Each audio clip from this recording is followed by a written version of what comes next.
It's been a while since I reviewed a DAC, and today we're looking at the iFi Audio iDSD Diablo 2, which on paper seems to be pretty promising over its predecessor and also some of the alternatives out there on the market. Not only due to its feature-packed codec support, including the likes of aptX lossless, but also due to the marketing claim of having a 5-watt power output, which does seem pretty insane, and more on that a little bit later.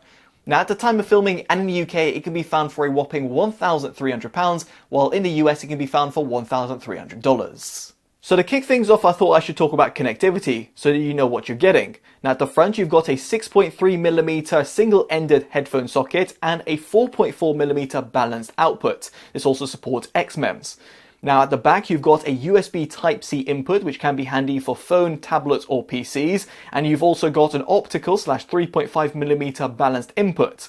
There's also a 4.4mm balanced output, which can be useful for speakers, although this does not support XMEMS unlike the front 4.4mm balanced output, but this can also be used as a single-ended input. Now, in terms of what I was able to note with the DAC, well connected over via the USB Type-C cable that's provided within the box, I noticed 32-bit at 384, which is exactly as you might expect. Now there is also the iFi USB control panel for additional settings. This is effectively a software which is completely optional if you so wish, but it allows you to tinker around with the DAC if it's something that you'll actually want to do.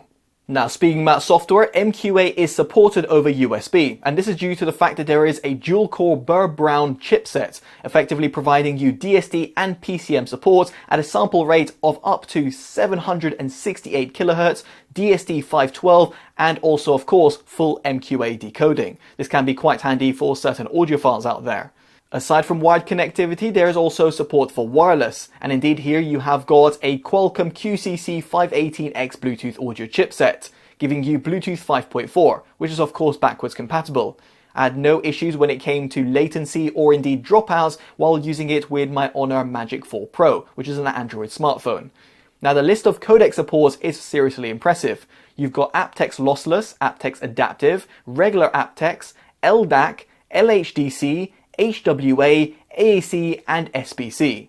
Now just to emphasize how impressive that is, the Diablo 2 will operate at up to 1200 kilobits per second over aptX lossless, although it's worth noting that aptX lossless is only featured on certain smartphones. In my case, I was able to run it over the LDAC audio codec at 990 kilobits per second. You can of course run it on the other codecs, for example aptX adaptive, which will downgrade it to 420 kilobits per second. Higher is effectively better because it will give you less transmission loss over Bluetooth. So while that's all very impressive, I did actually encounter a few issues with the Diablo 2, specifically when it comes to Bluetooth codecs. Now first off, I would just like to mention this is the secondary Diablo 2 that I got, and the reason behind this will come apparent very soon. Now first off, the initial one that I got was shipped out with the SBC and AAC codecs only. No matter what I tried, I couldn't enable the higher quality codecs on my Bluetooth menu. This was actually because the previous reviewer or the journalist had disabled the different codecs via the GIAI app. Now this is actually something that I would like to highlight in this review, just in case you were to buy this second hand and someone else had disabled some other codecs, you'll be able to re-enable it. The app is free to download via iFi Audio's website. Now this doesn't actually raise too many concerns, but I did actually have another issue. And this actually came to how the Bluetooth codec was actually being prioritized.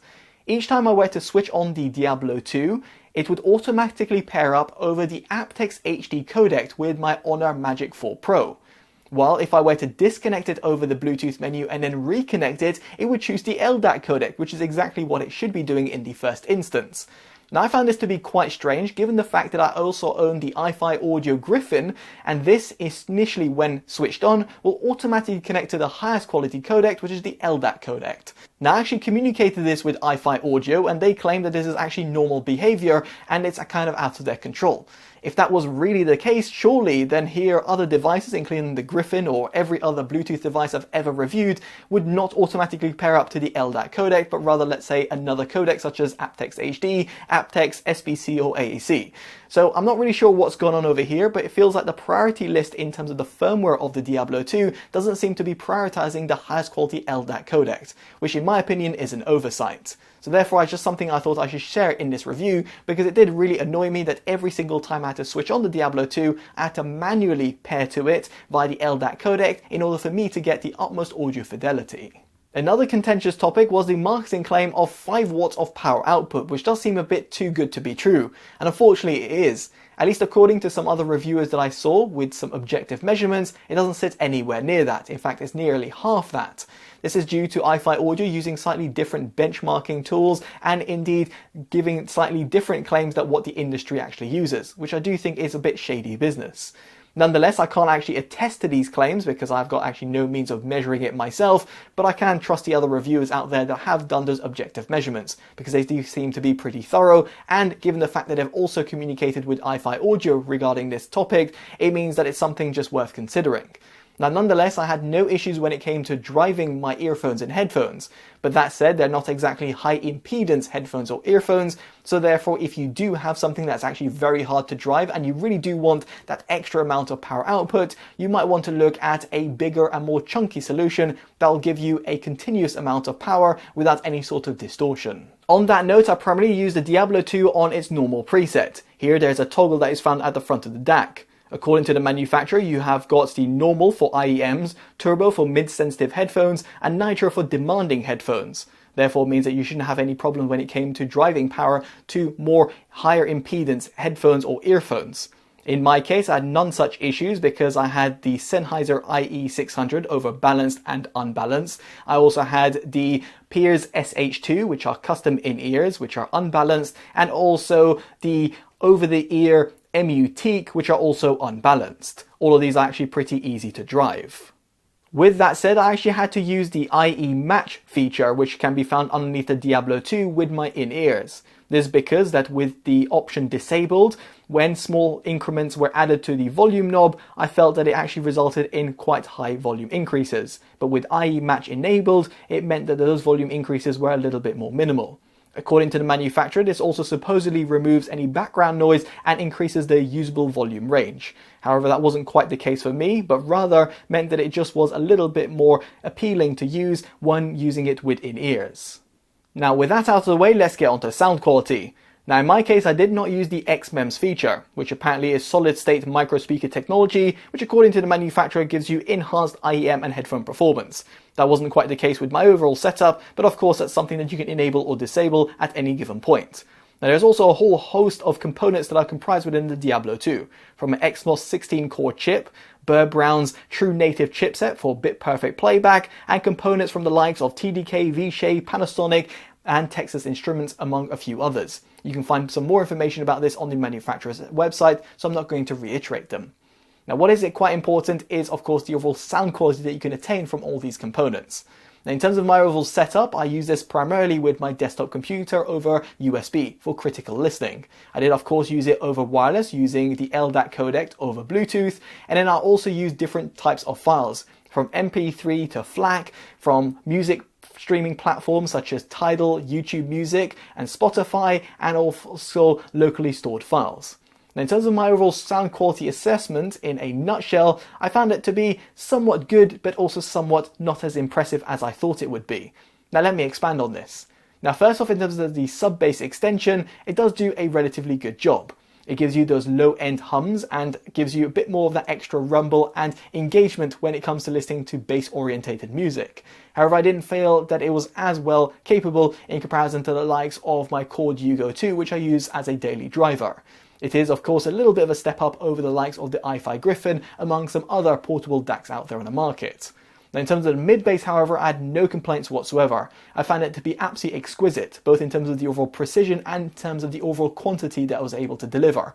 It didn't feel too overpowering or sound a bit too warm like you'd find on the Chord Hugo 2, and also didn't feel a bit too dry or somewhat a little bit colder like you'd find on some other portable DACs out there. In this respect, it was really exciting to listen to some of my favourite R&B, D&B and EDM tracks. In terms of the overall mid-range, due to a little bit of the lower emphasis in terms of the mid-bass, it actually did come out pretty well.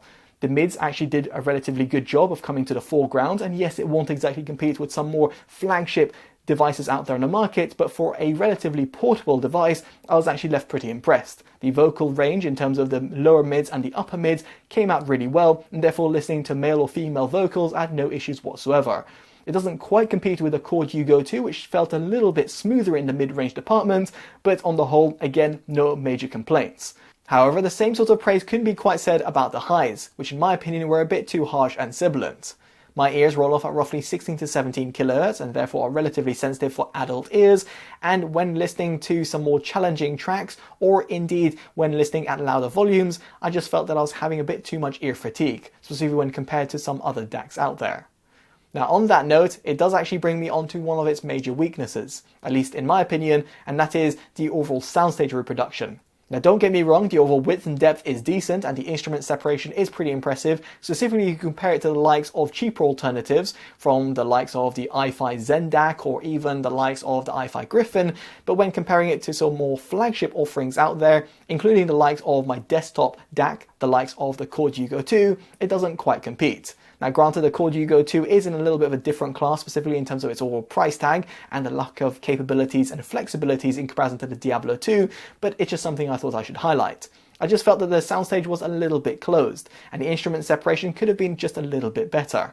Therefore, the overall engagement that I got while listening with my over-the-ear headphones, such as the MUT, it just wasn't quite there. It just didn't really match my expectations of a £1,300 or $1,300 DAC.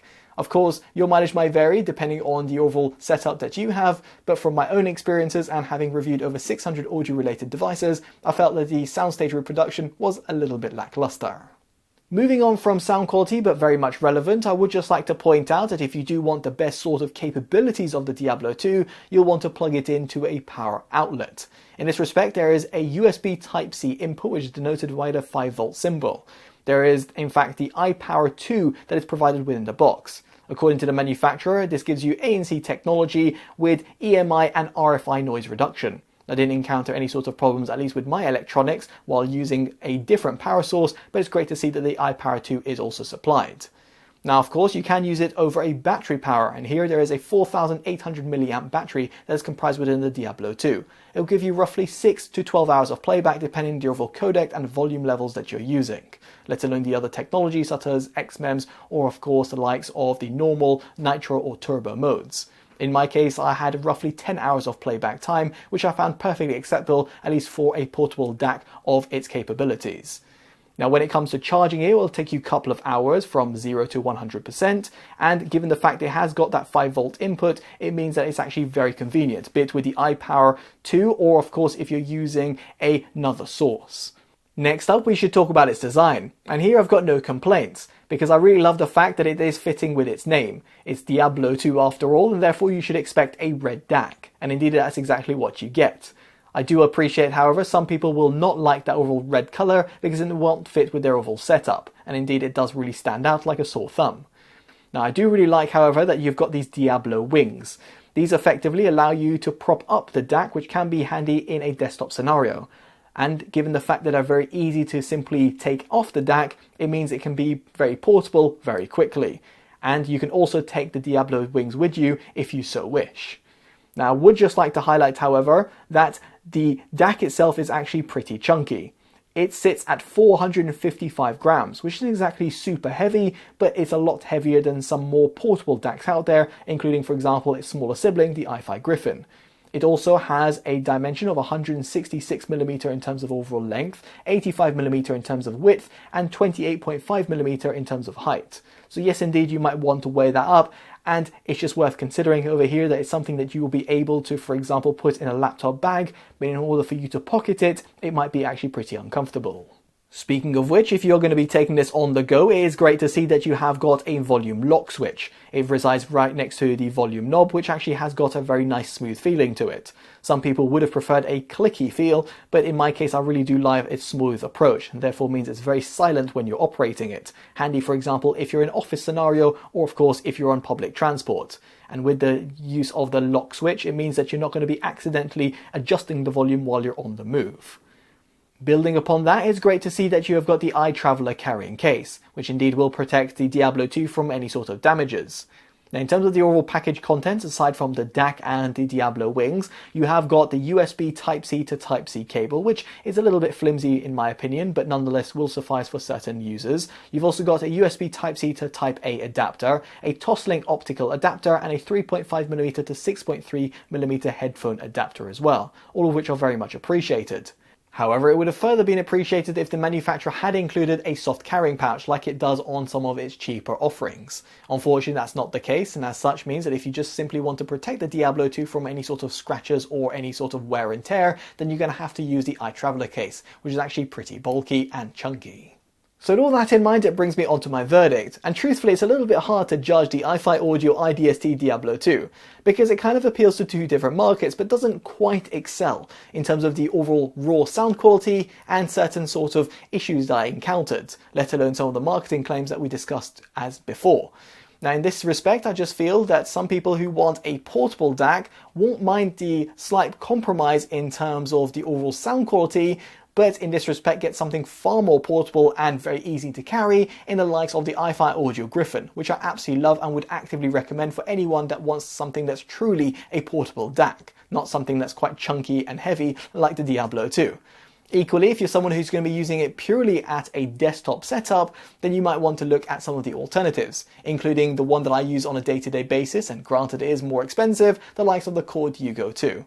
Now I'd be curious to know if you own the Diablo 2, and if so, why did you pick it over some of its alternatives? And if you don't, if you were looking at getting the Diablo 2, what are the other alternatives that are on your wish list? Do let me know down in the comment section below. Now of course, if you have enjoyed this detailed independent review, do consider dropping a like, subscribing and hitting that bell notification. All of which would be greatly appreciated and allows me to continue delivering honest reviews like this one. As such, I've been Totally Dubbed and I hope to see you in the next one. Take care of yourselves, and goodbye.